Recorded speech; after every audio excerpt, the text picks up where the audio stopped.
आणि एक मोठी बातमी आहे राष्ट्रवादी काँग्रेस अजित पवार यांच्या पक्षाचं आमदारांचं शिष्टमंडळ हे थोड्याच वेळात काँग्रेस हर्षवर्धन सपकाळ यांची भेट घेणार असल्याची माहिती मिळते।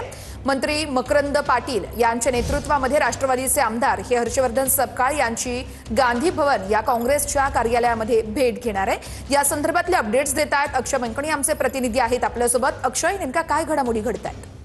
वर्षा, खरं तर आज बारामती विधानसभेच्या पोटनिवडणुकीतून उमेदवारी अर्ज माघार घेण्याची आजची शेवटची तारीख आहे आणि त्यामुळे खरं तर सगळ्या हालचाली ज्या आहेत ते वेगाने होताना आपल्याला पाहायला मिळतात आहे। काँग्रेसचे प्रदेशाध्यक्ष हर्षवर्धन सपकाळ यांची थोड्याच वेळात जी भेट आहे ती राष्ट्रवादी काँग्रेस अजित पवारांच्या आमदारांचं एक शिष्टमंडळ घेणार आहे। आमदारांचं शिष्टमंडळाचं नेतृत्व जे आहे ते मंत्री मकरंद पाटील पाहायला जातात आणि थोड्याच वेळात हे सर्व